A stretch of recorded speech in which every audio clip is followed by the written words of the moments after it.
You are now listening to the Here for the Truth podcast, hosted by Joel Rafidi and Yerasimos. Welcome back to the Here for the Truth podcast. I'm Joel Rafidi, got my co-host Yerasimos with me. Today we have Nathaniel Solace joining us once again. He first joined us way back on episode 14. He is one of the key producers in the first two pandemic movies, played a huge role in creating those and bringing those forth. And today we're talking about, in particular, around the context of this epidemic of dopamine addiction that we find ourselves swirling within, which really is detracting from our ability to really connect with our heroic journey, create long-lasting, awesome productions of any kind, and really give our value.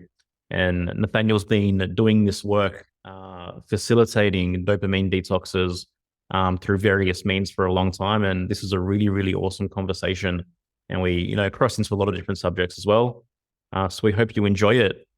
Right before we bring Nathaniel on, if you like what we're into, if you like what we're up to, if you resonate and you want to be surrounded by people like us and a broader community, please check out our membership platform, Friends of the Truth.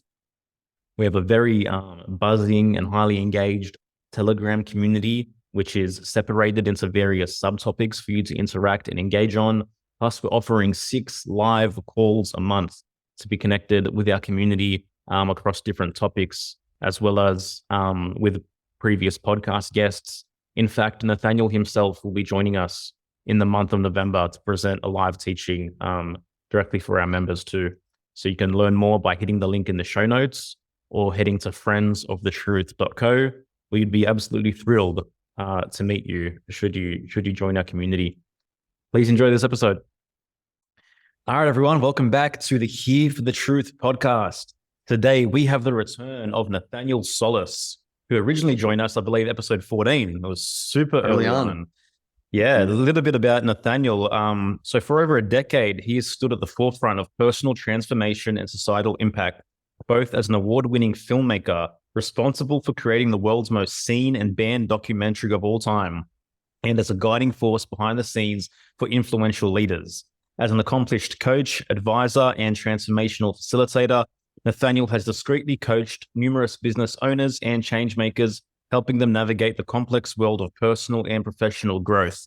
With a client portfolio exceeding 1,000 individuals, his expertise extends across diverse domains, including health, performance, relationships, and leadership.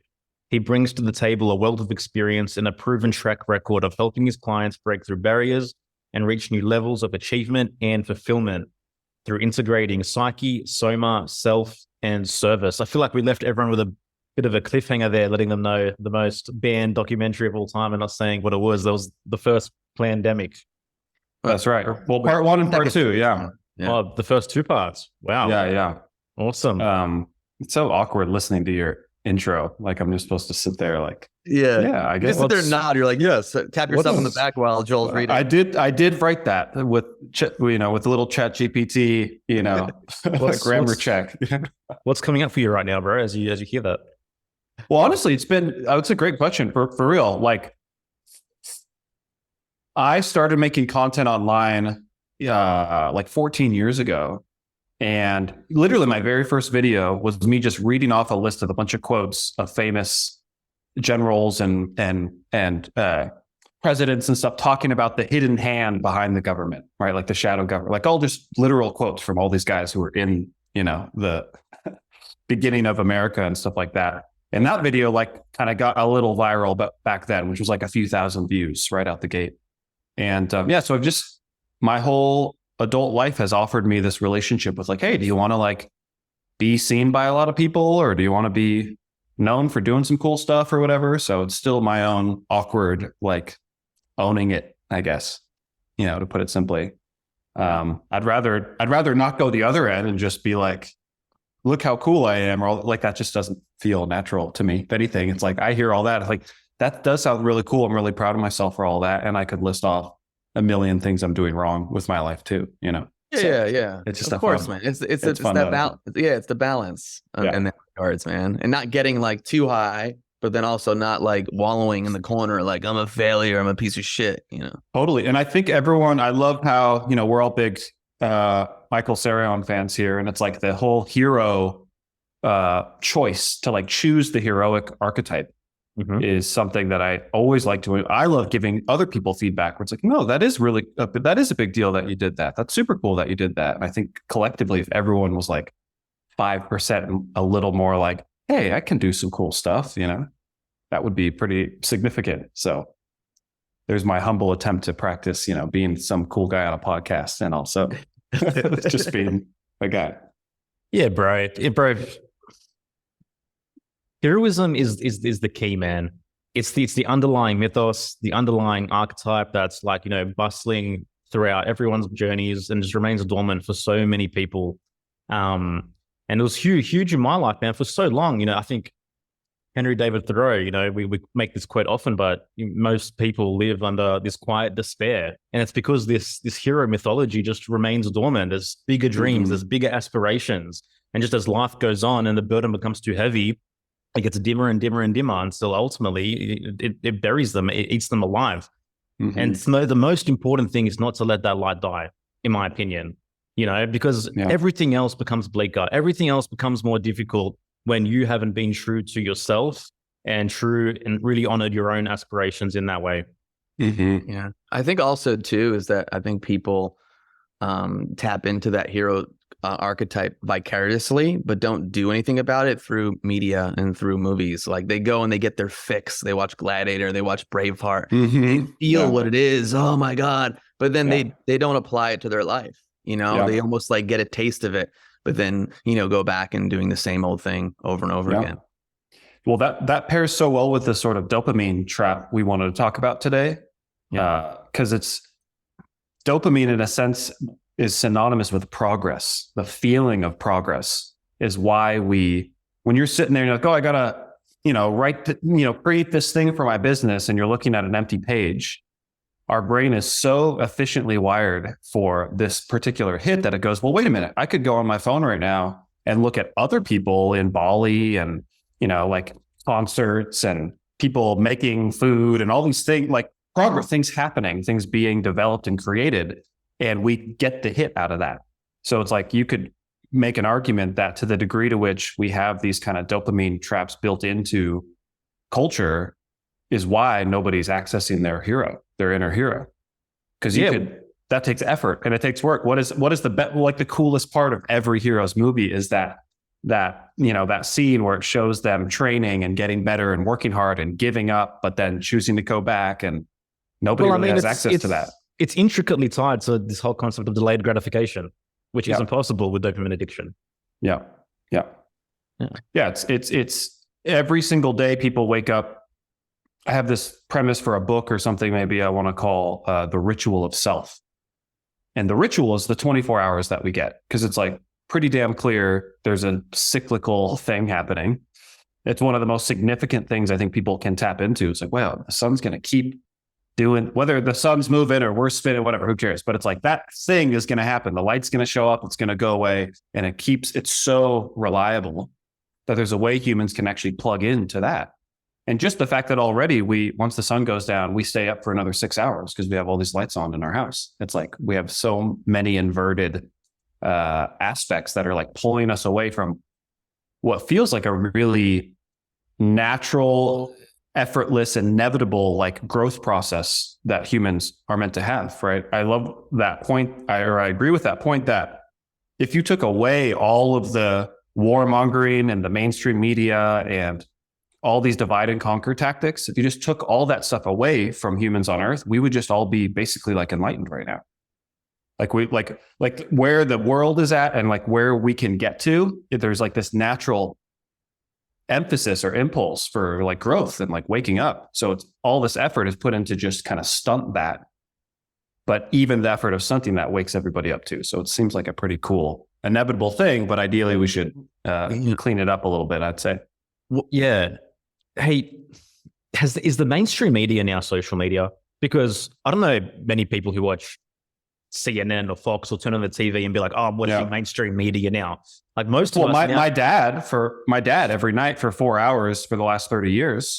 Sure, but it is dwindling. There's a handover taking place where social media is becoming the primary news source, whether it's X, whether it's Instagram, whatever. That's where I'm getting my information about what's going on from. Yeah. Well, there's definitely, I mean, it's so easy through the whole scamdemic to see how literally controlled. I remember a day I logged onto Twitter and 90% of the people I followed didn't have accounts anymore.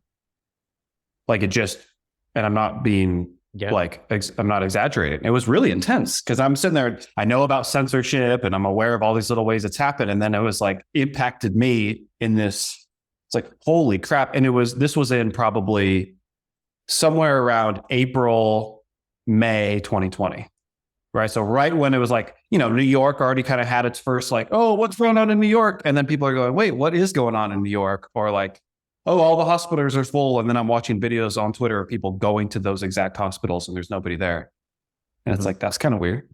But yeah, so it's become the mainstream media but it's still the same like players. And instead of them just broadcasting through CNN or Fox or whoever, it's like they have their own little channels. They have their own, sliding, whatever, the like backdoor, just like how the people who work for Pfizer are part of the, this government NGO or whatever it is. It's like all the media people are playing the same games and making sure.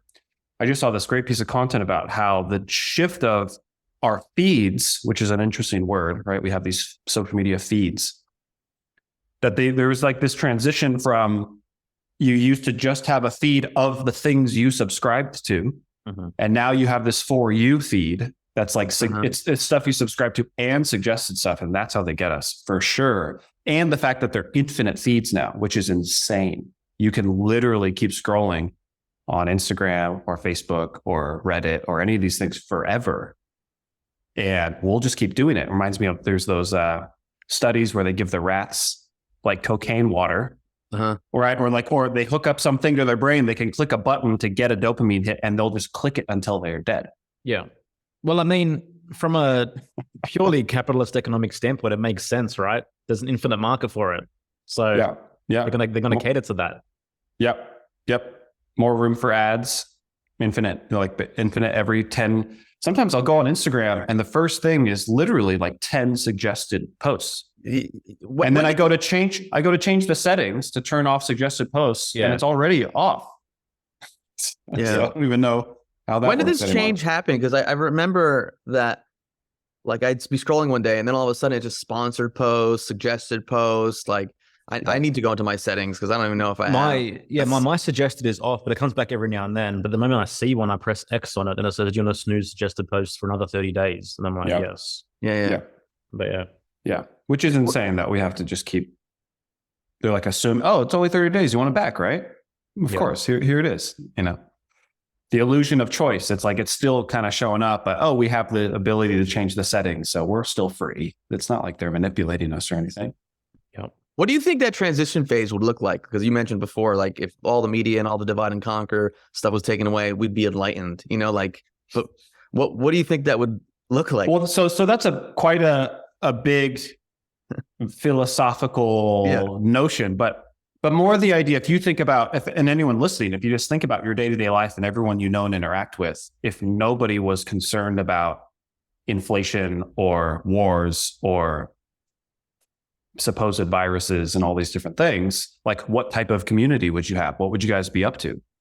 Just if you look at how tangibly the last 3 years has made people essentially hang out less, right? Like do less. Everyone's kind of got more of this different, we've like adapted to this, we're all supposed to stay inside mode. And now everyone has their own kind of like hybrid adaptation to that, right? Where we're all still just a little afraid of each other in these subtle little ways. Maybe not people like us. Like I go out of my way to try to dispel those things. But the average person, I see memes about this all the time. Like I just saw one the other day that was like showing someone right before 2020 and they're like showing this kind of mood, this vibe that they used to have. And now it's showing them now. And it's just, everyone's just so traumatized. We're all so screwed up. So it's like, if you just take all that traumatization and repetition, and all that intensity out, I think humans have a natural proclivity to create meaningful progress together.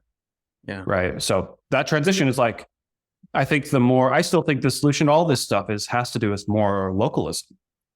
Right. If you actually were concerned about the actual news in your local place, you could then actually do something about that and then make your local area better. And if everyone's doing it at the same time, we should all be good to go. But it's the moment we're convinced to be concerned about all these other things, or we're not even necessarily genuinely concerned. It's just pulling our attention. So we're just like put in this realm of thought and not even thinking thoughts that are our own thoughts all day. And that's what most people are doing all day.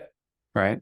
It's like getting caught up in all these dramas. So if we can remove that, I think there's a lot of space for people's heroes to show up and like actually do something about it.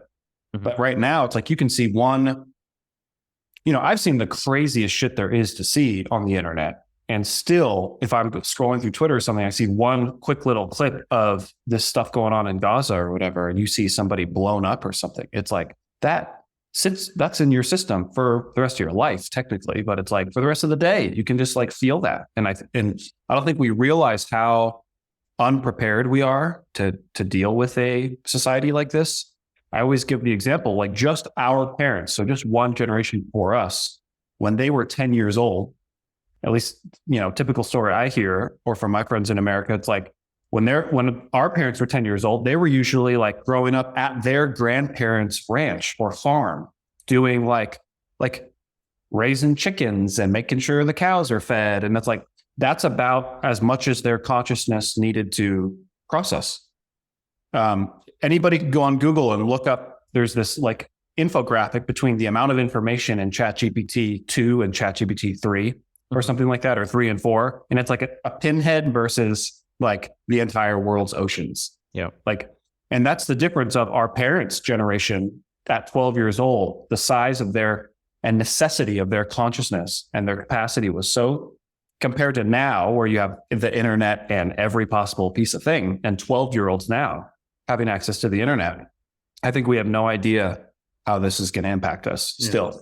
Just us being the generation, we were the last generation to you guys used to go outside when you were kids and just play with your friends, not have technology and come up with games and stuff. And kids, we were the last ones to get that. And I'm so aware of what I think all the time about what I missed out on by the last 15 years of my life being so internet oriented, even though it's, created a cool life for me. And I get to meet guys like you and be connected all over the world, but it's we just don't know what we don't know. And I think right now we're in the thick of it, of realizing how much this shift in culture is screwing with us. Bro, growing up, within my neighborhood, we'd have 6, 7, 8 hour games of hide and seek that would last throughout the night across different suburbs on bike. Yeah, dude.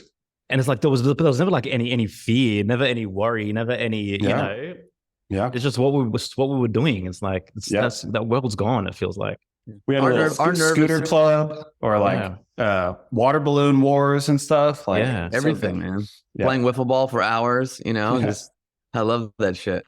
Our nervous systems just aren't. They haven't evolved to the degree where they can navigate all this content and being hit with all this information that people are so focused on things that are just out of their control. Yeah. Well, it's so stimulating. I mean, it's the same reason we only like movies where something doesn't go the way you want it to go.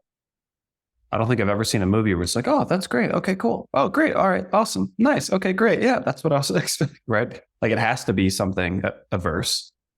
So it's and so in the same way that eating a sweet, fresh strawberry is awesome, but downing some weird Sonic strawberry smoothie that's got 100 grams of sugar. It's same premise, but totally wrong approach.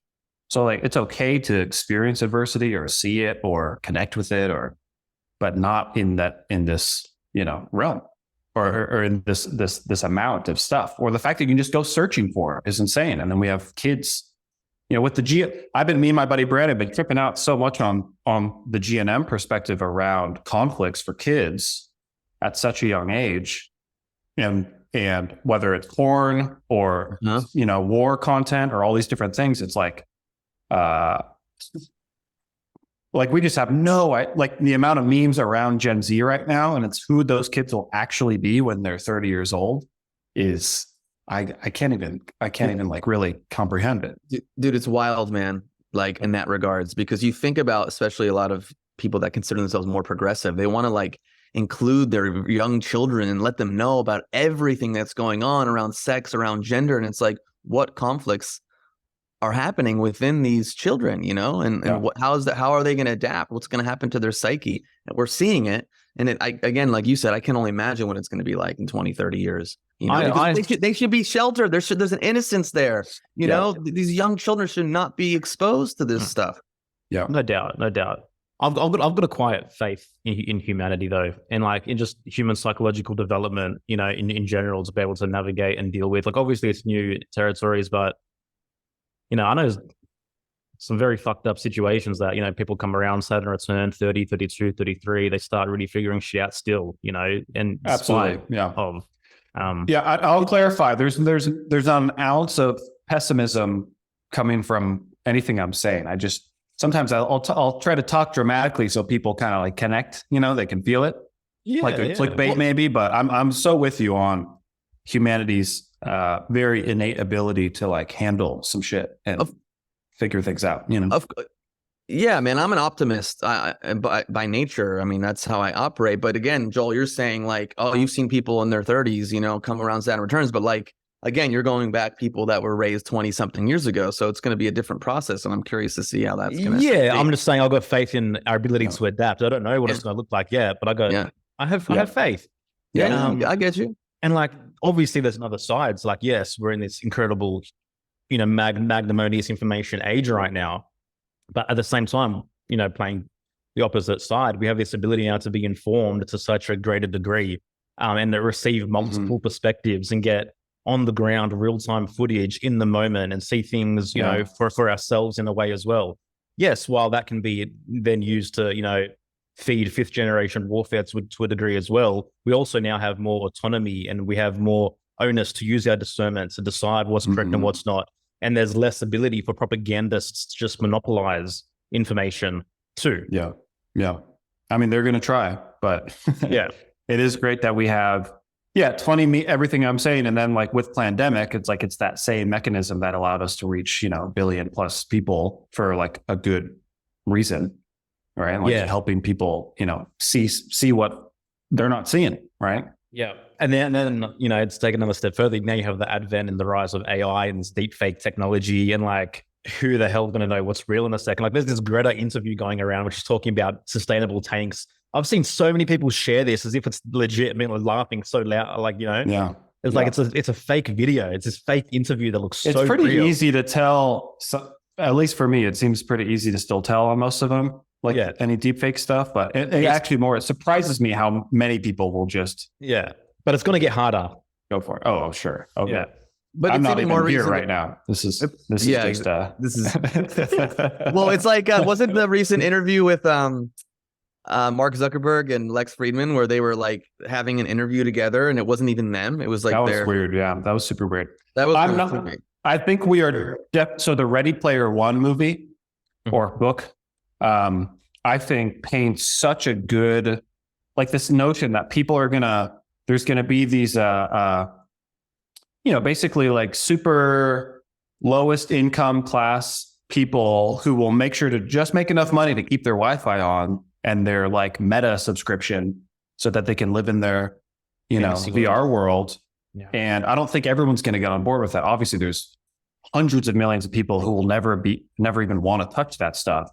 But it's like that sort of bifurcation of society where it's like you might maybe at some point you go to Chicago and Chicago is just a VR place now. It's like everyone, it's so run down and it's just, you know, people who want to do that can live there and people who want to have their own farm, they're living somewhere else. And like, imagine like living like, you know, flying across state or across country to visit people, you know, put on a headset. I'll be in your house, Erasmus. I'll see you in the living room, bro. Yeah. That's fun to see your bro for a minute and like play a video game together, but it's not real. Like it's the exact same thing of why porn can be so damaging because you can make yourself have an orgasm, but you don't get any oxytocin. You're like missing a whole other, like, there's this whole formula of all this chemistry that goes on when you do something that's very natural and meaningful, like sex. But when you do it that way, you miss out on a bunch of the pieces. So it's kind of like eating, like every meal that you have every day is missing half of the nutrients that are supposed to be in there, but it still tastes the same, or it tastes even better than the food you were eating before. That's going to be a hard game to win, right? What do you think has been the impact on porn and just relationships and sense of self that we've been dealing with for the last, like, I don't know, few decades, but definitely last 10, 15 years? Well, I think it's such a deep topic because you can go back in time and see where sexuality was in many ways a lot more like open, or just things like different brothels and like the types of parties they're having. And I mean back like thousands of years ago. And then you look at things like in the 70s or shit and swingers and things. It's like, it's such a hot button for humanity because it's one of the most innate built-in aspects of being a human. We literally don't exist without sex, right? So there's like such a potency there.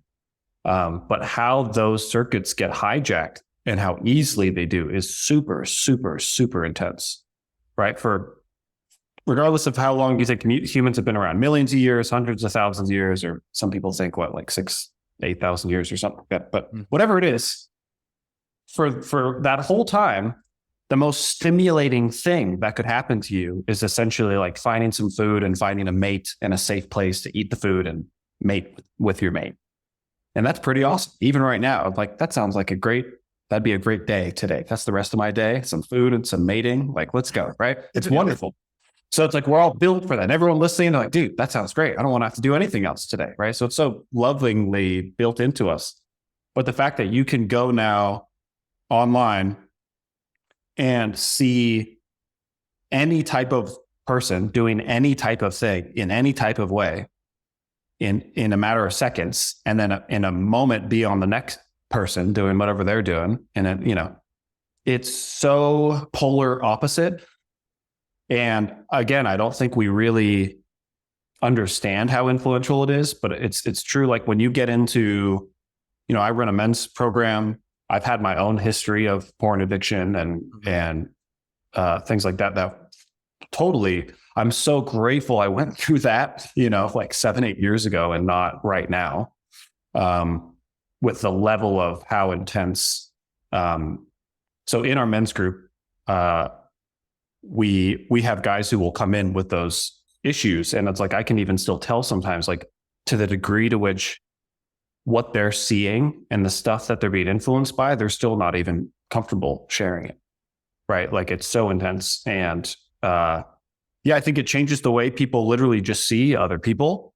It changes. There's guys now who would literally rather like create their own like porn man cave that they can live in and order their food and order stuff on Amazon and do whatever and not even need to leave the house. Right. And there's people fucking marrying AI, like robots and stuff and sex dolls and things like that. And it's just so mind blowing to me that it can get to that. But when you start to look at the infrastructure, it's the reason the internet exists, basically. I remember hearing something a long time ago, like every advent or every like next stage of technology, like the reason we could fit more stuff on a CD compared to these little files or your iPod or this is because of porn. Like the reason VHS to DVD is because we needed to fit more porn on a VHS. So we figured out how to make this other thing. And it's like the advent of the reason we have screens on our phones. It's the biggest use case of the screens on all phones. It's the biggest use case on the internet. And then second biggest is Netflix. But if you look at all the biggest stuff on Netflix, half of it is all pornographic and sexual and brutalization and all this kind of stuff. So should we be extending gratitude to porn? Yeah, porn drives innovation. I mean, I'm sure we would have figured that out anyways. And I don't know how true that is. I just heard it and it makes sense. That kind of it does shadow impulse behind things, right? Yeah. But yeah, I think it's massive. I think people I wish we still, like, I love that, the fantasy of like even what our parents might have lived in, when it's like you see the girl down the road at the bakery who's kind of cute and you want to bring her a flower and, court her. And it's like, there's like intimacy and there's like connection and people having experiences with people. And, yeah, and you're only connected to like the people to the community, people at school, the people in local shops and businesses. It's not like there's this entire market of suitors. Yeah. I remember years ago finally tracking this feeling I would have where every day I had to open up my Facebook feed to like feel like myself.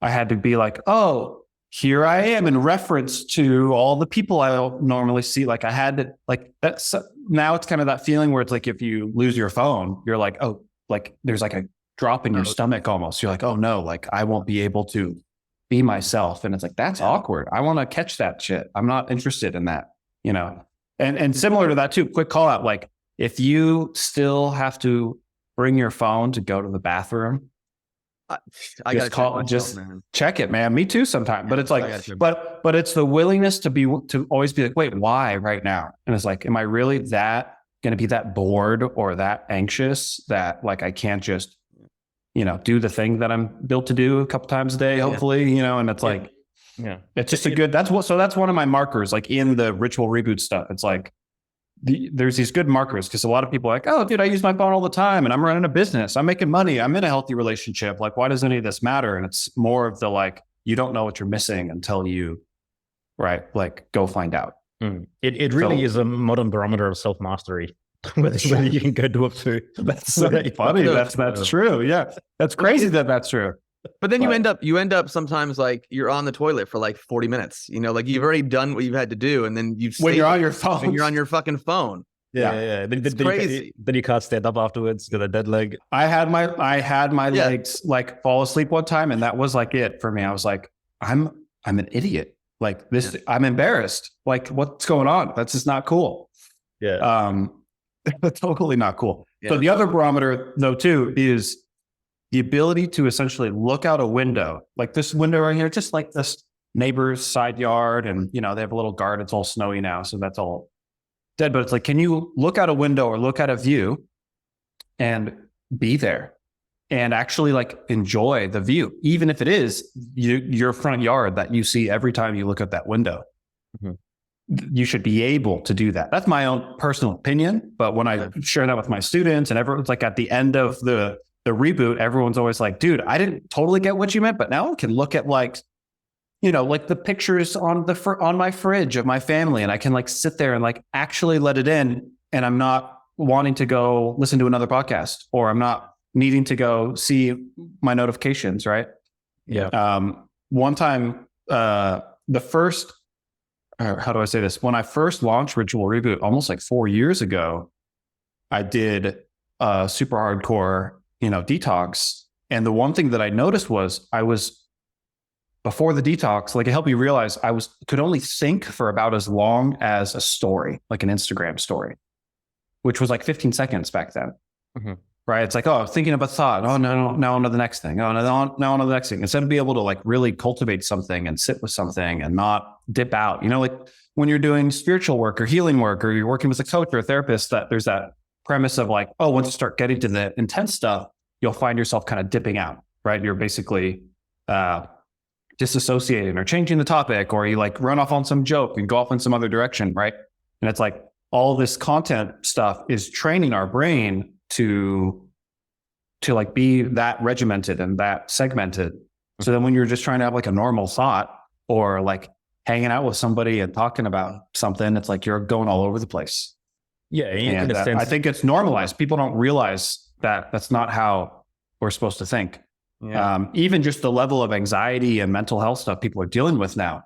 When you're on your phone for even the first hour of your day, getting all these hits, right? You're spiking up all this chemistry.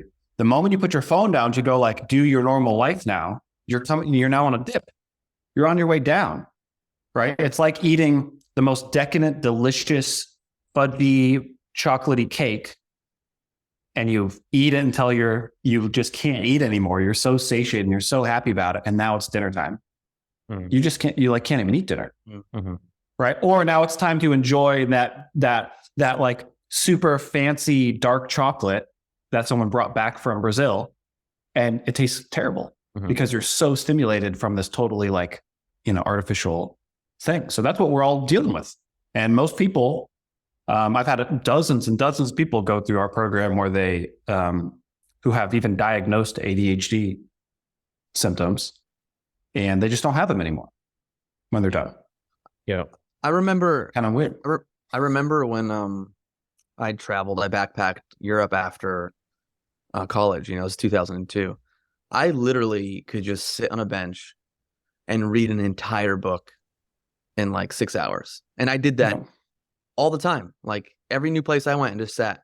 And then 2008, I did some travel, same thing. But then as social media, as the use of smartphones came into play and I was using it more, I find it more challenging to do that because my mind is wandering. But then the thing too that's tricky, I think, for creators and content producers or whatever, is that you read something and then you're like, you have a thought, and you're like, oh, maybe I can go write this down, and then maybe I could turn it into a post, and maybe I could do this, which I'm not saying that's a negative thing, but it's interesting how it's shifted the whole landscape in terms of how we interact with content, with material, with just our own free time. Well, it's a slippery slope for sure. Yeah, like the fact that something really insightful could just turn into like a 3-hour rabbit hole of like looking up other stuff, or you see someone else made a post about that topic and now you're looking at the comments of that. It's like, but I think it's so important to keep trying to think of like, what would we be doing instead?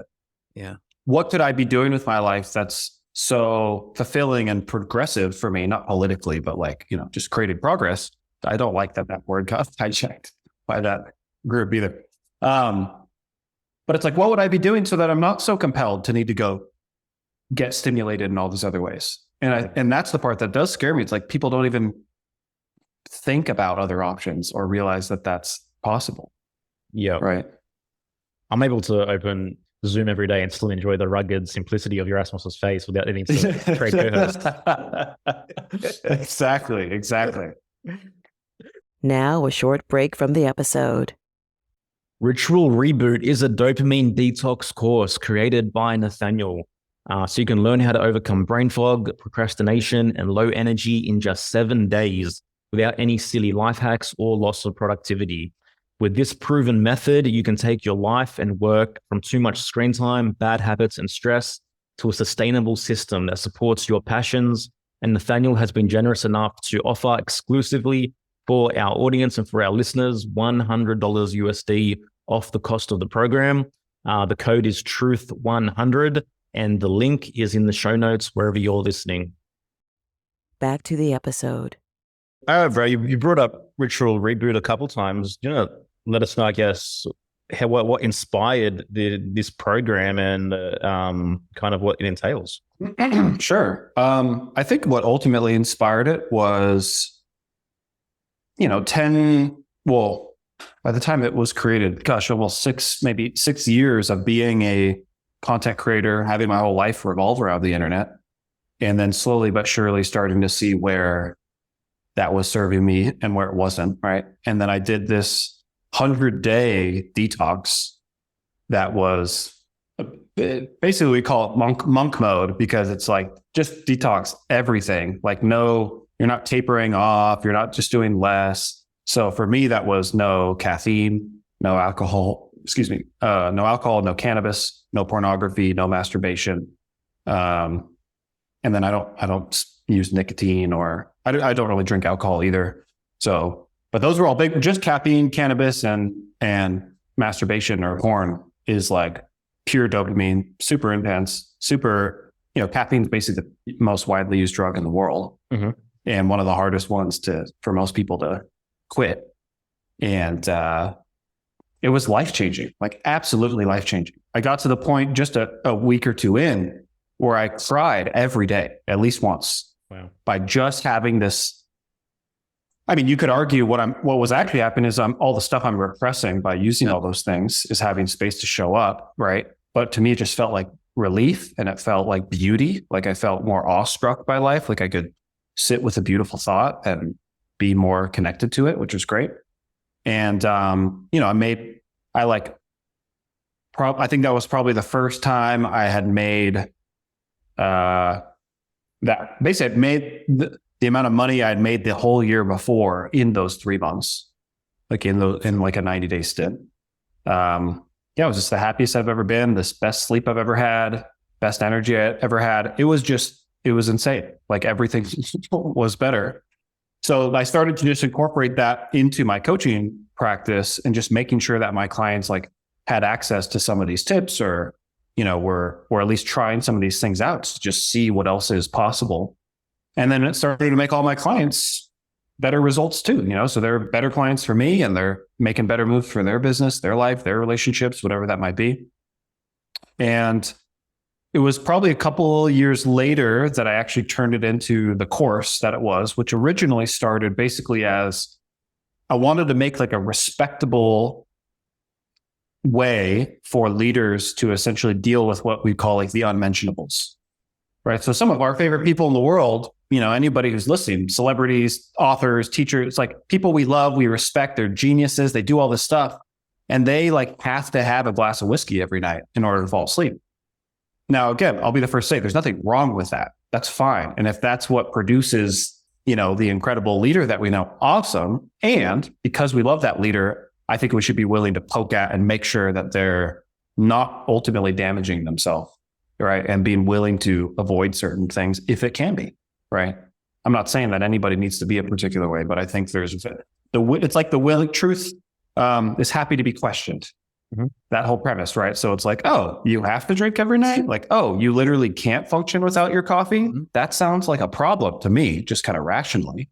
I love those that me, like, don't talk to me till I've had my coffee. It's like, that sounds like a coffee addiction, bro. Like, that's not good. Like, it's not funny either. Like, I feel bad that you feel that way, right? Yeah, I agree. It's not funny. Right. Yeah. So there's that piece. And then there's the infinite compassion, it's like everybody has their drug of choice, whether it's behavioral or chemical or emotional or whatever it is, because we're all wired to try to balance ourselves out, like everything is an act of self-regulation, somewhere. Mm-hmm. So I made the ritual reboot. The first round was like this cool, almost like shadow work meets like, hey, come on in. I could close my eyes and point at a group of people and guarantee they're either smoking too much weed, eating too much meat, drinking too much caffeine, whatever it is, right? So it was like this place to let people in. I had about 20 people join the first round, and it was just so healing and beautiful. Everyone was so ready and hungry and excited, and we had everything just from like, I basically just wake up and I have to get on my phone, and then I'm just like on my phone all day, but I don't do any drugs. And then by the time they're done, like, oh, that was the drug. That was my drug, right? We've launched the program, like bring people in different rounds, almost, maybe half a dozen times over the last few years. And then over the last year, we basically retrofitted it. So it's like an evergreen program now. So that way people can just join anytime, which is much more helpful. So someone who's sitting there with like some serious addiction, they want to heal. They're like, oh, I got to wait for the next round. Sounds so helpful. Thanks. Right. So we just made it so it's kind of universally accessible. And the program itself right now is designed as, it's one part kind of education where sometimes you just need to get a few details around, the science and the chemistry. Why does dopamine influence us the way that it does? And what's the impact of screens and porn and all this different stuff, which I think is so helpful for a lot of people just to get enough of the context, right? That module alone has helped a lot of people shift where they're just like, oh, once you see it, you can't unsee it. It's like, oh, wow. Me thinking I need to look at my phone and catching that thought and catching that feeling is enough of a spiritual practice or just a lifestyle practice to like change your whole life. It's that willingness to be lucid enough to catch an impulse as it shows up and then make it a new choice, make a different choice, right? Or still make the same choice, but from consciousness and not just from a reaction, which has its own value as well, right? But what we're basically doing in the program is educating people, training people, and helping them prepare for a 7-day reboot, the ritual reboot, where you design kind of like this perfectly ideal kind of clean week where you're removing what we call destructive sources of dopamine and adding a bunch of deliberate sources of dopamine. So it's still like it's for some people, they say it's the most productive week they've ever had. It's not like you're taking the week off and just laying in your bed and not looking at anything or not, doing anything. In fact, you can still go to work, you can make your content, you can do the stuff that you have to do, but it's like making rules around it. So if you run your business by posting content on Instagram, guess what? That takes you 8 minutes on Instagram. So that gets designed into your week. You only use the 8 minutes you need to use on there, right? So I built that in because that was most people's kind of resistance was like, I can't take a whole week off just to reset my brain. It's like, well, technically you can and you should, but let's find a way to kind of meet everyone where they're at. So you can basically design your week as hardcore as you want, or as kind of adaptive and loose as you want. And which I think is helpful for people too, because this shit's hard, And again, caffeine is the hardest for mostly everybody, which is kind of interesting because it's so just fun and normalized and simple. At least things like drugs or porn, like everyone has some form of a built-in kind of like, that's probably not the best thing for me ideally, but like coffee or sugar or, carbs and stuff. Nothing wrong with carbs, but carbs can be abused as a regulating, vehicle. So yeah, that's basic ritual reboot in a nutshell. I could not stand the feeling of having to have a coffee to function in the morning. Like in the past, like when that was the case, it was like, I'm literally like a slave to this beverage, it's crazy. It's such a social ritual. Mm-hmm. Like you're talking about. Yeah. Let's go have a coffee. Let's meet for a coffee. You want to meet next week for a coffee? Let's do that. And that was the thing that changed my life. I been off coffee for 10 years and caffeine for 10 years. Although I've had some chais because again, I'm not like fuck. I could have a fucking chai. Yeah. Yeah. But I was off also theobromine. I was off chocolate for about 8.5, 9 years too. And then I came back to it last year because I was like, I fucking love chocolate. Like I want to enjoy chocolate once in a while. Now, in the beginning, it was a little crazy. All of a sudden, I go to the fridge and have like a chocolate bar and I just house the whole thing. I'm like, okay, I need to check myself. Yeah.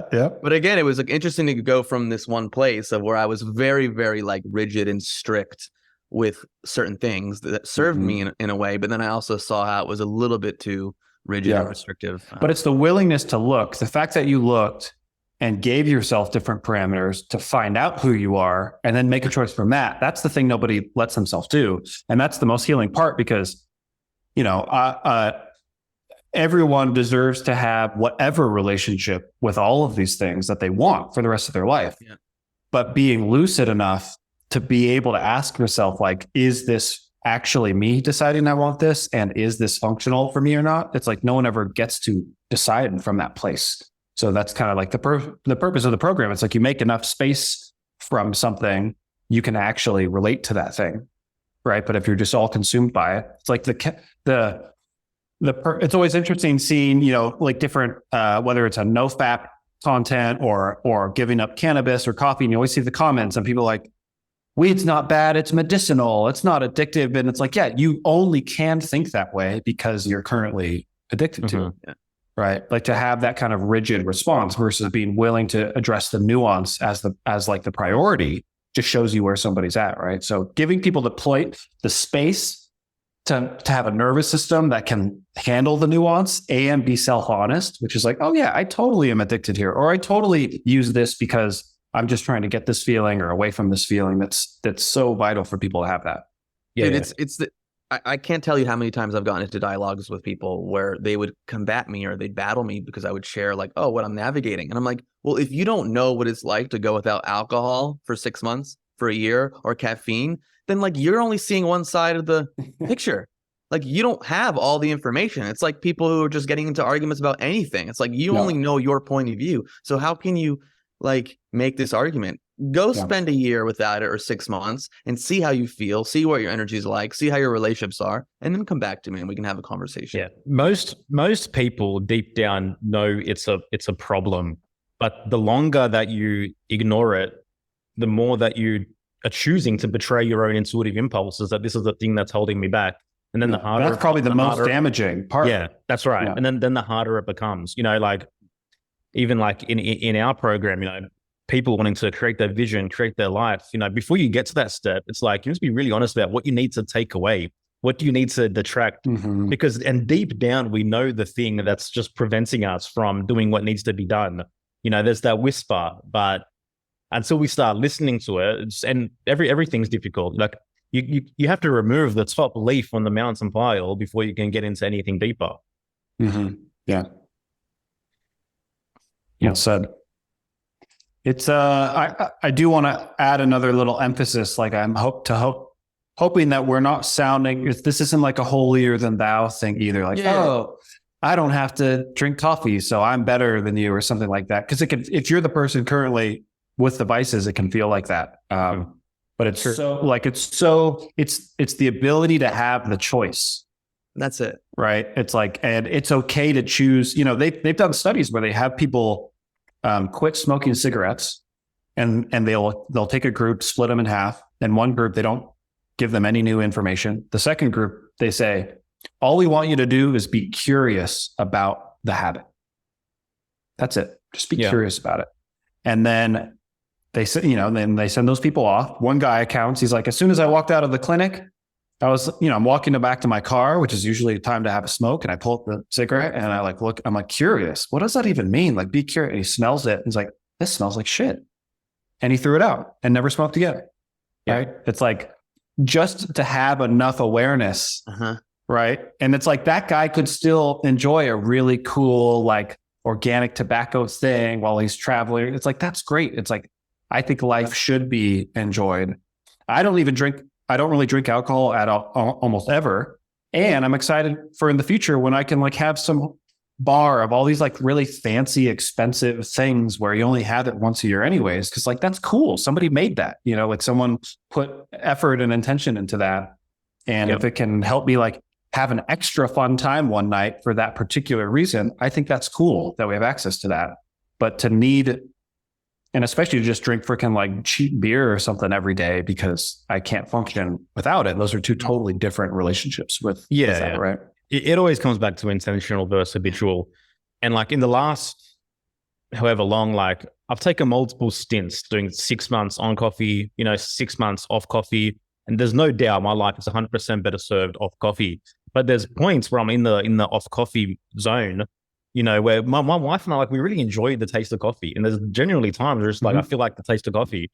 But like, I'm at the point now where like on a Sunday after I've naturally spiked like 10, 11 a.m., I can have a single coffee at a cafe and it doesn't really affect my need to have it during the week, So it's like you can actually, if you want to build intention around, okay, I enjoy this thing. I can enjoy it every now and then without it having to become a full-blown addiction.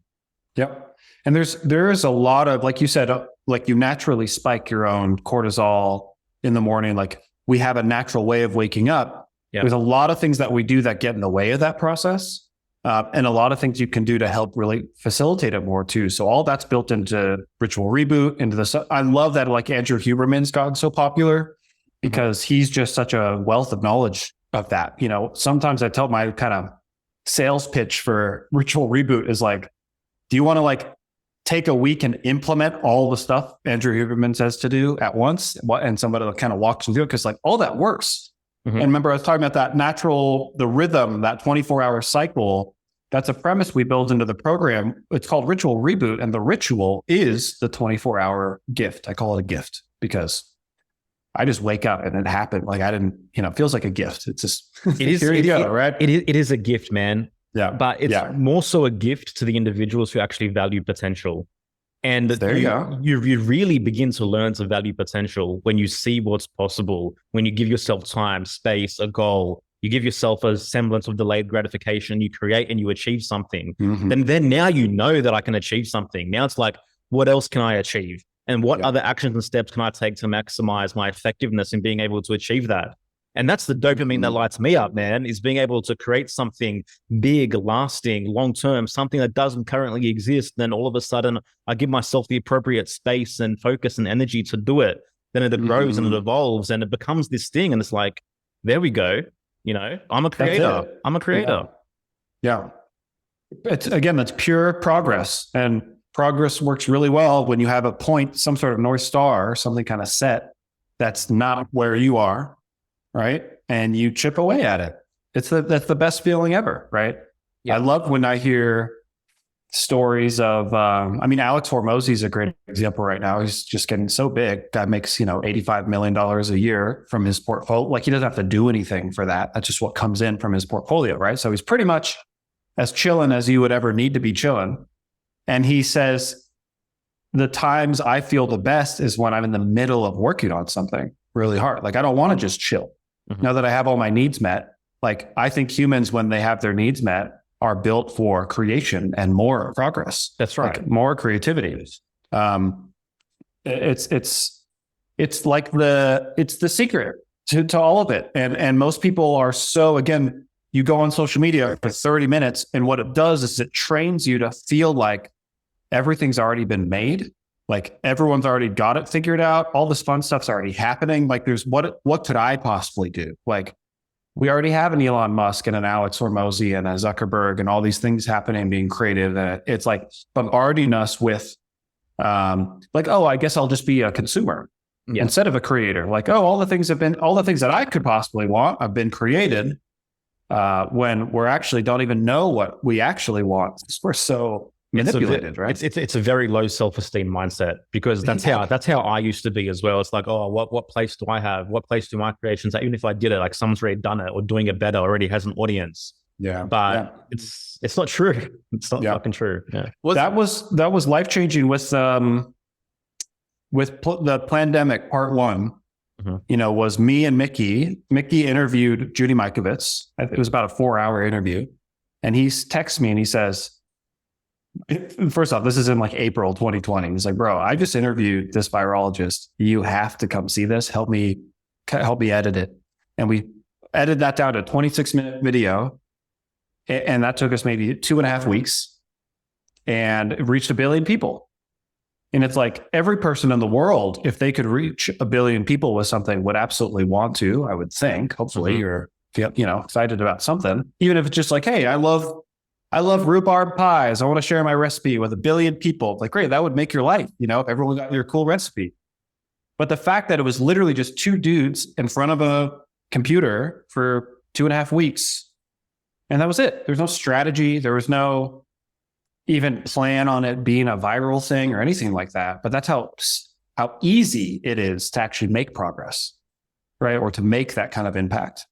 And to be gratified by something you created versus all these things you're consuming. That was massive for me to experience that. For the 10 years prior, I always wanted to be some like famous YouTuber or something, get millions of views on my videos and stuff. Mr. Beast. Now, yeah, exactly. And gosh, that's an interesting guy, right? Yeah, very interesting. Yeah. That dude could do some stuff. And what does he do? I just watched his video the other night. He created 10 different levels of laser beam, puzzles people had to actually get through. And it was super entertaining. I'm like, this is so great. And all he had to plug at the end was like, oh, and by the way, check out Here for the Truth podcast or something, like there's so many. So that's one of my secret agendas too. And why I love the coaching and the kind of behind the scenes work too, is I will get to subtly or not so subtly, like, influence people that have a lot of influence that I think I used to want to be like the next Tony Robbins. I want millions of people to buy my books. And now it's like, no, I'd rather sit down with Tony Robbins and like pick at his brain so that his brain's different. And then he can go influence the people he already does from this kind of broader perspective. Mm-hmm. That's been more fun for me. And I've definitely learned through the pandemic stuff. I have no interest in being famous or a celebrity or anything like that. It is just, it's so brutal and not worth it. Can you talk about that realization a bit? Well, I mean, it's pretty contextual too. When the whole world's calling you Nazi, or I'm still waiting for my Nazi checks. We were supposedly we were funded by, a bunch of right-wing extremists, and I'm still waiting on my checks. So hopefully those come in at some point. Gotcha.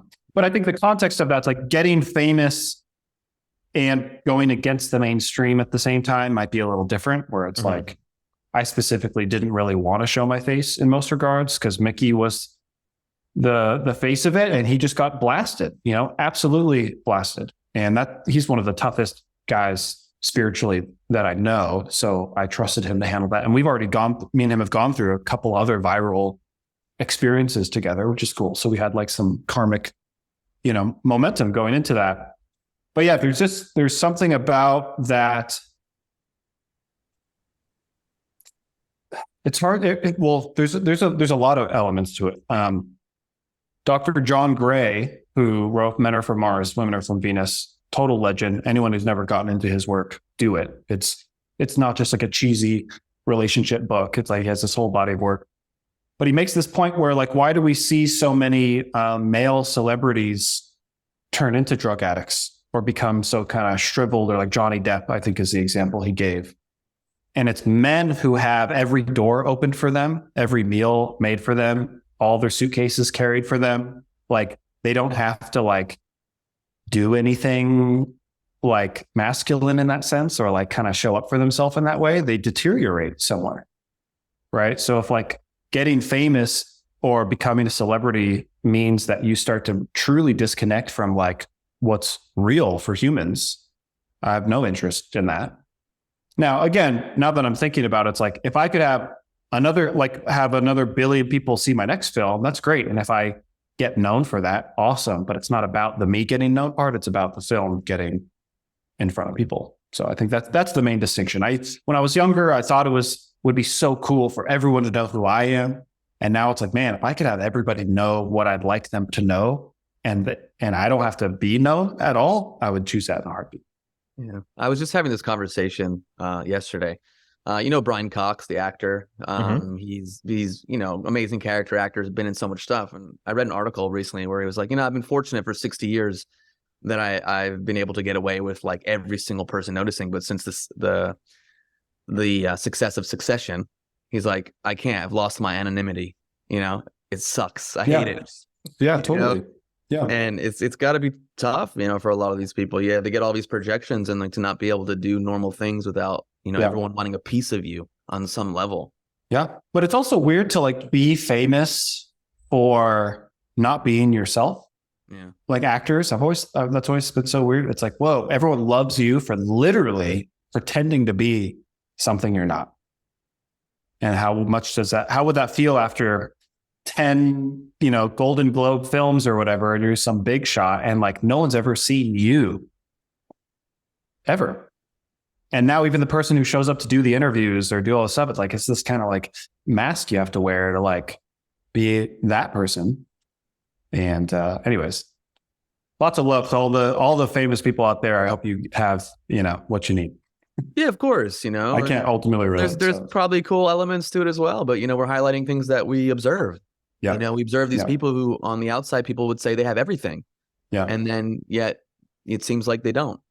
It goes back to the consumer culture too. Like, why isn't the people who grow everyone's food the most famous people in the world right now? Like, I can't eat a movie.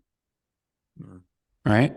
It's like, it's again, it's just like a sign of where we've been trained to value things and prioritize things. And like people could literally care less who grows their food or how, but be totally, like a freaking Matthew Perry just passed away, the guy from Friends. Yeah. I don't know. I don't know anything about him, but that's about it, but it's like people are distraught.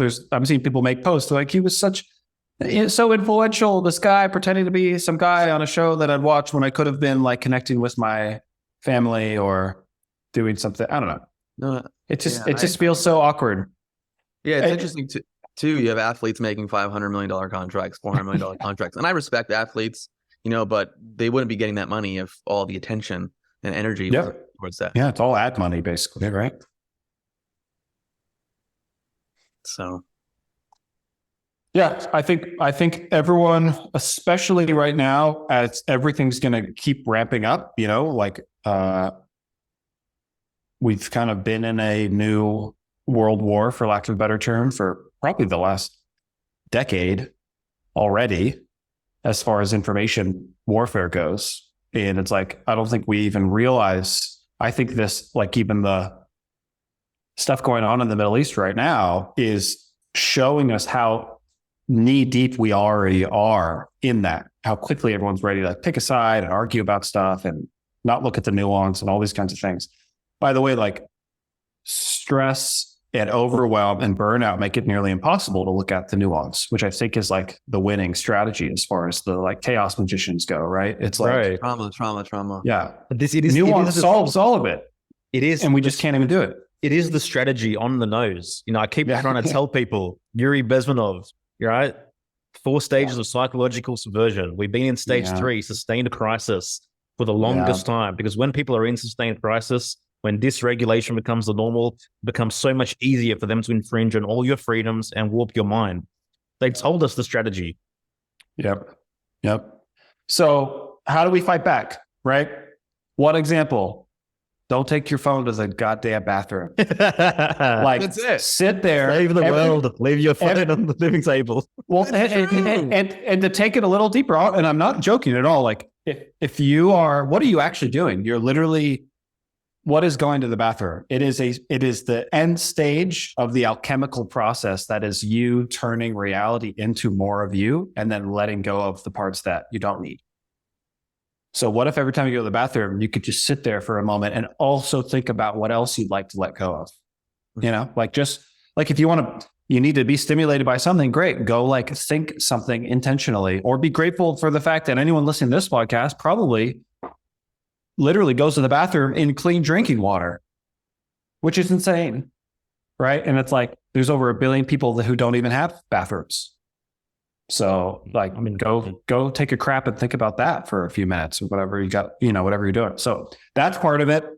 The other part of it too, that I think is super critical, is not consuming this stuff right when you wake up and right before bed is really, really important. Like, the level that this stuff gets into your subconscious, because you're already in an altered brainwave state in the morning before bed, right? Your brainwaves are slowing down. That's the hypnotic state where all that stuff gets in there. And you might see something, or even people who watch like crazy movies and all this stuff like before bed. It's like, that is what's molding you subtly. So you wake up the next day just a little more accepting of war, because you just enjoyed a whole movie about it, right? Or you just saw it on your feed and then didn't really let yourself feel it or think anything about it. So it's just influencing you from like the momentum of the meme that it is, instead of it getting kind of discerned by your own faculties. So when you do see stuff that is part of the chaos magic, it's important to like take a stand in your own consciousness of how you're choosing to relate to that. I did an interview with, have you guys had Emma Reitort on? We almost did. We had her scheduled, but then she fell ill, and then we just never really followed up with. Get her on. I think she's one of the most phenomenal thinkers alive, feelers and thinkers alive right now. Her book Krivda is a really big deal. But she made this point. She's like, when I see a chemtrail, I don't just go, oh, look, they're poisoning us, and then go on with my day. Like, because that's actually like imprinting you more than the chemtrail probably. But she's like, it's 2 parts. You want to like, it's there, like it's not there, but I'm also going to give it a piece of my mind. She made this point. She's like, I'm going to go to the level of like the chemtrail god, and be like, yo, what the hell are you doing here? Like that, like, I'm not okay with that. And I'm adding my influence to the field. Right. So next time you go on social media and you see some war thing, or you see people arguing about stuff and you think it's ridiculous and you think we should all just get along, feel that the force of that in your being. It doesn't mean go fight with them in the comments. If you want to, that's your choice. But even where you're doing that from, right? I love that quote. And an intention is a place to come from, not a place to get to. Mm-hmm. Right. So if we're intending for a more peaceful world or a more integrated world, then come from that. Yep. Right. Yeah. I think it's also like just, being intentional about not being a moral jellyfish, and being clear about what you think about each of the things that you're consuming. And that way it's not just having its own impact on you. It's like, you've categorized this, you've thought about it. Right. The choice to think, bro, is a choice. We don't think automatically as human beings, and it does require effort. We're the only species with a volitional consciousness, and this is intrinsically tied to self-esteem, is choosing to think about things properly. And like in this constant, high dopamine state, it becomes increasingly difficult to give ourselves the right amount of time to actually decide, what do I actually think about what I just consumed? Do I actually just think about what that person just said? Most people don't do instead that. of I've already follow this person, therefore, I probably agree with 95% of the things they're saying. So now this person's, moral stance just becomes mine. Mm-hmm. Yeah, it's groupthink is one of the safest protection strategies, and it's the result of a disassociation from yourself, right? But it's super, super safe. Oh, it looks like everyone's in a rally in the streets, chanting whatever. Dude, but there's people rallies right now chanting "kill all the Jews" or what. It's like none of those people would ever kill anybody if given the chance. 99% of them, they're a bunch of pansies. Yeah. And they don't actually even think that or believe that. They're just doing what feels like reactively the safest choice, which is to join this group and be loud. Somebody feels certain enough, so I'm just gonna latch on to that, right? Watico, man, we had Paul Levy on that was a great episode. I love Paul. Love Paul. That was my first time seeing him interviewed. It was cool to feel just him as a dude who has had his journey, on his journey. Here, man. Yeah, I really enjoyed it. He has a beautiful presence. Yeah, absolutely. I do think it's interesting too that we could go another 2 hours just opening this thread too, but just where Watico meets the sort of archonic notion, the sort of inversion of things, right? Or the origins of evil, and where, evil itself doesn't really have its own power. It has to use power that already exists, right? Or it doesn't have its own creativity, right? Watico doesn't go do evil things, right? It just makes sure that there's a space for, something unintegrated to make sure it's playing itself out in that unintegrated way. And yet at the same time, just like we were talking about, we don't watch movies where everything just goes well the whole time. How is there a larger evolutionary sort of premise where we have to have this separation? We have to have these delusions and illusions in order to expand into something greater. That seems to be the place even the Ahrimanic and Luciferic types of principles, some will argue it's those are literally evolutionary impulses, right? And somebody, the fact that this whole tribe had a big drought and then they didn't have enough food. So what did they decide to do? We're going to go raid this other village. It's well, they're not doing that because they're evil. They're doing it because they didn't have enough food because there was a drought. So was the problem the weather? Or is the problem that these people didn't have a good enough relationship with this tribe so that when they have a drought, this tribe can help them out, right? But after maybe 10,000 years of these tribes fighting now because of this original innocent thing that didn't get sorted out, at some point, the tribes go, oh, that's not working. Let's try just working together. And if you look at nature is a never-ending, highest timeline evolutionary process, right? When you leave a forest alone, it only gets more lush, more beautiful, more diversity, healthier, just a healthier system in general, right? Life begets life. The impulse of every organism is its own survival. Yeah. So there's something about how can we look at this stuff, or when we see this stuff, whether it's the dopamine traps, these new cultures of social media, digital stuff, how dysregulated everybody is. It's there's this choice. We're being offered this choice to make. And it's how do I relate to this? What does this mean to me? And I love that shows like this exist, or Why I Made Ritual Reboot stuff, because it's most people aren't right now. Most people, if never met with some type of hey, maybe don't take your phone to the bathroom.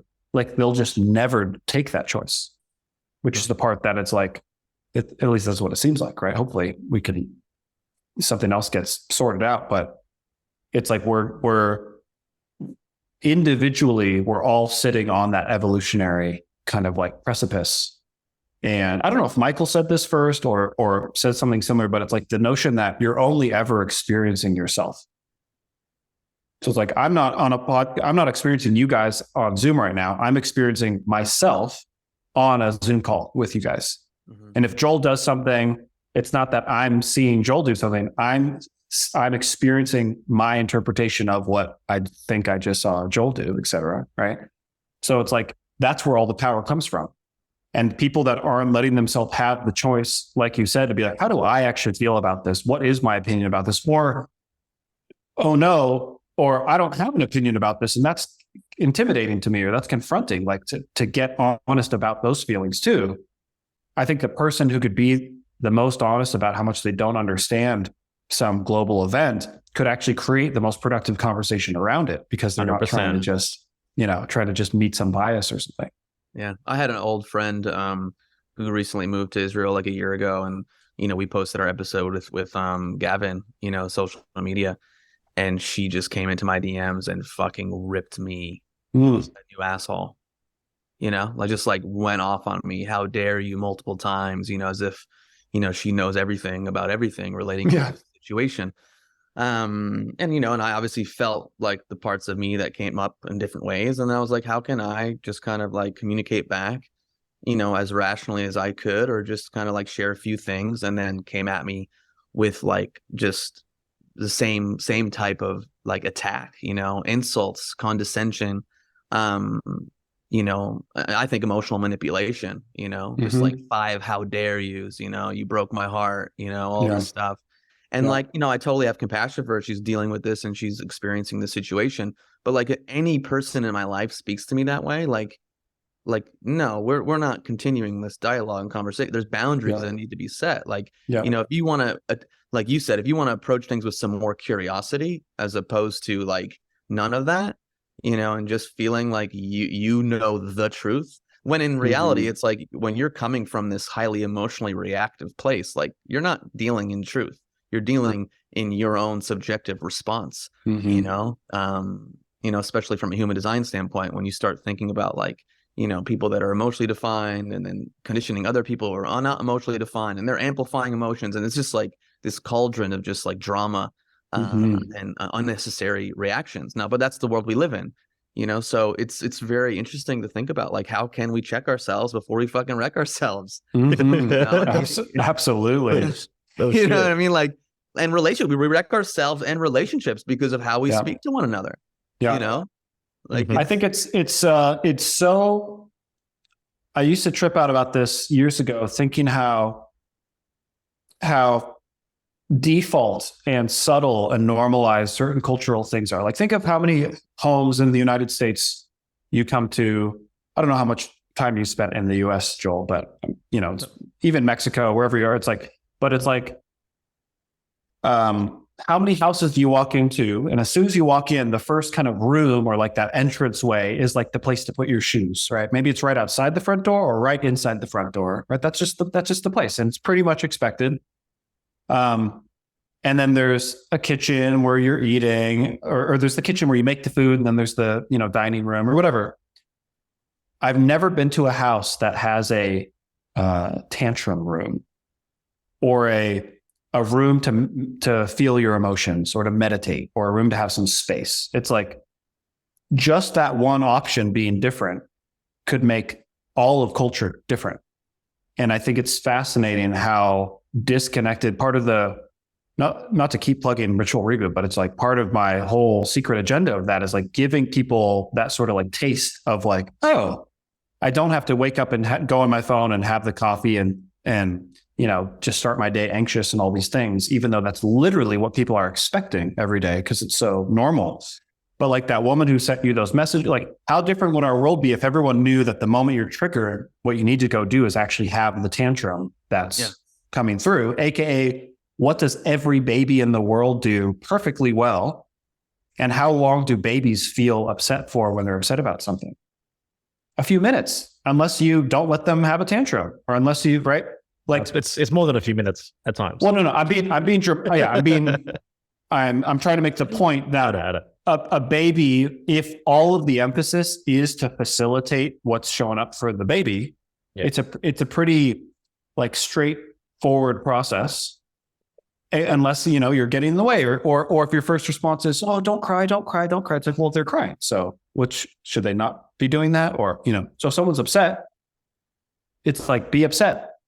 and be upset and learn how to be upset in a healthy way so that you can then take all that energy and bring it to something productive, right? Something that actually creates, like, it's so ironic that the force that we need to change all the shitty things on the planet is the force that everybody keeps themselves completely constricted with, because we don't feel safe to feel our own upsetness, right? How many people are making these whatever like high horse posts about the wars and these things that are going on and aren't actually feeling how they're feeling, right? And how much is that getting in the way of, how productive these conversations could be?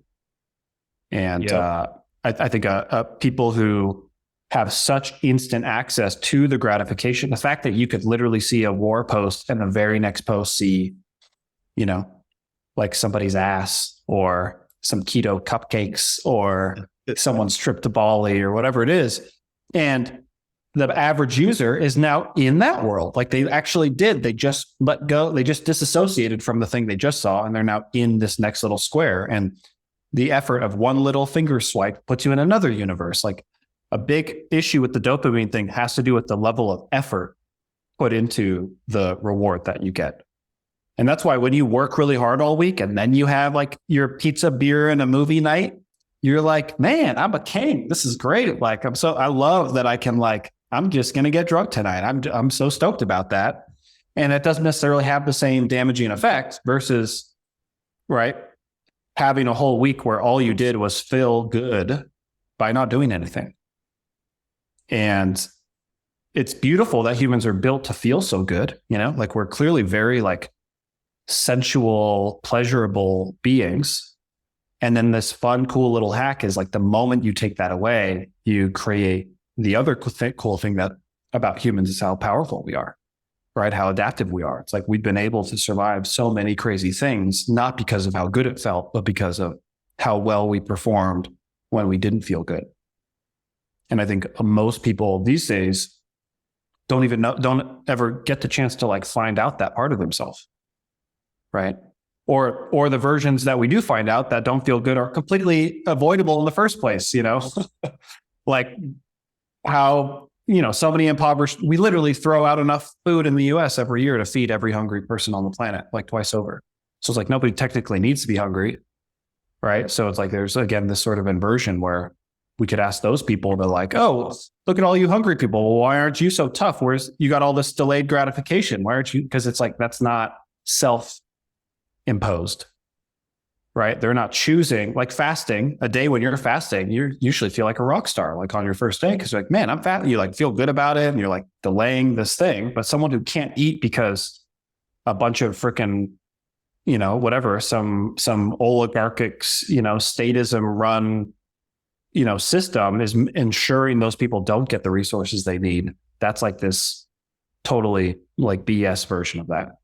So I feel like if this podcast could be anything, it's like a call to arms to the people who, in a sense, are privileged enough and have the opportunity to make things a little tougher for themselves so that they can be loose. I love the term. I've been lucid dreaming since I was 8. And it's the idea of how do we get lucid while we're awake is so fascinating to me. And this seems like one of the ways to do it, right? It's you're either in the dream on your phone, scrolling through the next thing, or in the dream of your disassociation because you're so drunk, or the dream of some fantasy because you're on these pills or whatever you're doing. It's are we willing to experience the pain? It's like a pain threshold to become lucid. Because when you get lucid and you look at the state of the world or just yourself, it's pretty intense. And so no wonder we're jumping to all these different things, but it's there has to be some sort of force. And I'm very grateful to be a part of it, and you guys too, where it's hey, it is painful. And I'm happy to hear you guys out and hold you in your pain anytime you ever need that. You know what I mean? And it's if I was too busy, watching my movies and playing my video games and doing drugs or whatever, it's I couldn't do that for you guys. And we need enough people being willing to show up for that, where we can get lucid to what's going on and, make some new choices. Yeah. And pain really can be such a motivator, to make those changes. And so if we are hooked to all these different things that, help us repress all these emotions. Like it's tough, but when we take all that stuff away, and like you said earlier, man, like I was crying every day at all these feelings that were coming up, then you can take stock in a real personal inventory and what's really happening in your life and go from there. But if you're not, if all that stuff's kind of being pushed underneath because every day you're smoking weed, every day you're having that beer, every day, you're jerking off, every day, whatever, then it's tough. It's tough to kind of like experience the reality of what's present. Yep. The simplest way to put it, which was what gave me that shift when I did the 100-day detox. I forgot who said this. I should have remembered. It was pretty impactful. But the notion that, if you had a really stressful day and then you clock out of work and then you get drunk for the rest of your day, you didn't actually finish your day. It was your actual day was stressful. And then at 6 p.m., it wasn't stressful for the rest of the day because of a artificial influence. And some people do that for 40 years. Some people do that for 80 years, AKA someone who went for 40 years and never finished one day. And sometimes what it takes is to hit that 5 p.m., 6 p.m. mark and not get drunk or not get high or not do the thing and meet what's there to meet you, which is how stressed you were all day and how much you hate your job or how much you are ignoring the fact that you really need to say X, Y, Z to this person and you're too afraid to say it. But then once you get drunk, you just actually think about all the things you love about that person. You forget the fact that they're crossing a boundary and you need to say something, right? It's like there's actually so much waiting there for us. Some people probably can't shit without their phone because actually sitting there would give them just enough time to think about something they really don't want to be thinking about. Exactly. And how can we make a world? And that's why I run the men's group. It's why I have this emphasis on the therapy and the coaching and all this stuff, because it's like, we're so disconnected from that because we're so disconnected from tribe is what it feels like to me. It's like, if you think of the analogy or the literal example that every night used to end with a big fire, that your whole tribe is there because you got to be warm. We're all there and we're dancing, we're drumming. There's probably some drinking and smoking too and storytelling. And, oh, we had a stressful day of hunting. Great. Let's like tell a story about it, make all the kids laugh. And, and it's like we found a way to actually decompress and regulate and like discharge the tension and the stress that we have all day. And what do we do now? I saw this image recently of someone down on the street taking a picture of a whole apartment complex and all the rooms are full and everyone's watching the same TV show. Wow. In every room. And none of them know each other. Like none of them are connected to each other. Like they're all living in the same building. They're literally like 10 feet away from 4 different people at all times, all watching the same show. And then we wonder why we're so afraid of everybody and anxious and all these things, right? And it's like what we need is sitting right in front of us. But when we, distract ourselves from what's in front of us by putting something even close right in front of us, our, phone in our face, whatever it is, we're just missing the point entirely. Yeah, and this is where like community is so important, I think, to help transmute these traumatic experiences. You know, and even obviously I know you're into G&M, but like, these isolating situations. And so more and more people are isolated. Yeah. So I think that impacts the conflict and the adaptations in the body and how that impacts you overall. Whereas if you're with community and you can openly share and express and feel the feelings around something, would they have the same impact? Yeah, it's massive. The last time that I quote unquote got sick, and I put that in quotes because I feel like we need better words for that now, right? It was after I was with a community of people who we all hadn't seen each other in a while, and we're all part of this like music group, and we're singing together, and it was so cozy and lovely, and then like half of the group came down with some symptoms, and knowing what I know now is like, oh, I resolved the conflict being with that group. And what a great place to be sick, quote unquote, than with a bunch of people who could take care of me if if something was up, if I couldn't get out of bed because I got a fever or whatever. It's like, thank God I'm with community to do that. Right. So there's like this irony too of like, again, when we're given what we need, there is some stuff to confront. So there's like this almost unconscious, and I think it's getting so well played now where it's like, it's even right now, the notion of community now has to include, so what do you think about Israel or Palestine? Oh, so what do you think about the vaccines or the not? And it's like all these little elements that kind of have to be or being created as a notion of needing to be addressed, which is making us more and more disconnected. So I think this all still, again, ties back to how do you have a nervous system and a psyche that can hold your own volition to the degree to where you're willing to deal with the consequences. Because enough people willing to do that is going to create a clean system. If a bunch of people need to figure out some problem and there's a bunch of opposing views, but everyone cares enough about the problem fix, it's like, let's just go. Like that's just bring all that force to the table and we'll figure it out. Right. And people who would rather wait and hope that somebody else figures it out because of my new Netflix show just aired, I'm going to go do that instead. It's like, how do we, give people a chance to do that? So I hope everybody's who's listening at least has had a few moments to consider, like, where could I give myself the chance to have a little bit of space from some of these things? Not because they're bad or because they're screwing me over, because I'm some addict or something, but because maybe something we said was interesting enough where it's like, oh, maybe I am missing out on something or want to at least expand my perspective, right? In the same value that going and doing some cool, well-facilitated psychedelic journey or going on a meditation retreat or something. It's like just enough of a change in the environment, in your inputs, in your outputs, lets you become more of yourself, putting yourself in scenarios you wouldn't normally be put into. So if you look at what's become so extremely normalized in everyone's day-to-day, whether it's waking up, jumping right to your phone, needing coffee just to function, snacking on sugary stuff in the middle of the day because your energy's off when all you had to do was like literally walk around the block for 8 minutes and you'd have better energy than the candy did, et cetera. It's like giving yourself the gift of kind of doing a little audit of your day and just considering what of these things, if they could be replaced or changed or switched out, how could they be? Why would I want to do that? And just like give yourself that chance to like paint a new picture. And there's a lot of beautiful things to find on the other side of that. You wouldn't be surprised how many, indecision is like what's, holding most people back. Like anxiety is usually just the result of having not made a decision about something. And it's a lot easier to make decisions about things when your chemistry isn't so up and down all the time from these different things. You can't really outthink your hormones, right?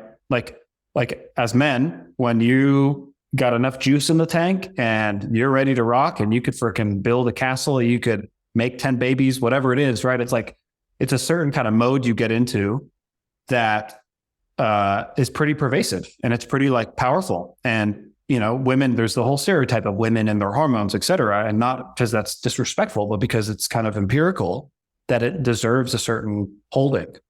So the way our chemistry is set up and the ebbs and flows we're constantly going through, when you're on the up, you're not seeing reality clearly because you have these rose tinted glasses on.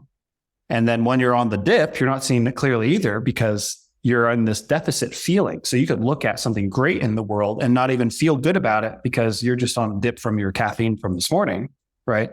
So it's like, how do you find that more even keel approach so you're actually having conversations with yourself and actually feeling what you're actually feeling? And then we all bring that to the table.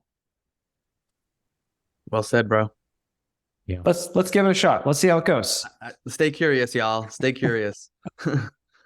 No, but I totally agree with what you're saying. Oh, for sure. Nathaniel, man, thank you so much for this past 90 minutes, bro. Loved every second of this conversation. Just in closing, man, you want to give one more, I guess, shout out to Ritual Reboot. And for those listening, Nathaniel's offered an exclusive discount code to our listeners, which is Truth100. You'll find it in the show notes, along with the unique link to the program. Yeah. Thanks for having me on. I feel like we could go for hours in so many different directions. So we'll do another one down the road, man. Yeah, that'd be great. And I'd love to have you guys on some stuff that I'm doing soon too. I'll keep you guys posted about that. But yeah, thank you for just giving me the chances to speak to these things. There's so many ways to get into it. I think anybody who's interested in Ritual Reboot, just go check out the page, ritualreboot.com. It basically, unpacks everything you would need to know. And it just works. Like if you're liking the stuff you're hearing on here and would rather just kind of have it all mapped out for you and kind of hold your hand through it instead of like waking up tomorrow and saying you're not going to do all the stuff and just dealing with that is pretty hard to do. I actually do recommend it still, because then you'll just see how hard that is. And it comes with a great community. We have a whole community app, and just connecting with other like-minded people, and even getting questions answered. If you feel like you're struggling with something very specific that we maybe didn't address, you can hit me up on Instagram, or if you want to find out if it's the right fit. Some people are, we've had people come in from almost every walk under the sun and get value from this. So whether it's just wanting to be more productive or more focused, or not on your phone so much, or not smoking or drinking or sugaring or whatever it is too much, it can bring a lot for you. So thank you for, giving me the chance to shout it out and connecting with your incredible audience. I know anybody who's listening to this is already privy to these things. And so this is just your invitation to like, see how hard you can go at it and how good that can feel and how much clearer you could feel, because there's a lot of clarity for everybody to get. For sure, man. And I think anyone, who's honest with themselves knows there's things that they can tighten up in their life. I know I can. Yeah. So appreciate you, man. Obviously, I got deep respect for you. Thanks for all the work that you're doing. And it's just great to have these conversations. Yeah. Thanks, bro. Yeah, absolutely. Likewise, Daniel's a man of integrity. And I think whatever he creates, is going to be pretty groundbreaking as well. So just one more time, Truth 100's got $100 off his program, Ritual Reboot. You'll find that along with the link in the show notes. Daniel, much love and respect, man. Everyone else, thanks for listening. Take care. Thank you. Smoking mirrors, I'm seeing through the illusion. Waking up in a time, they think you're in a delusion. Somebody set the alarms, cause they be too busy snoozing. I'm in a DeLorean. Fast forward and evolution.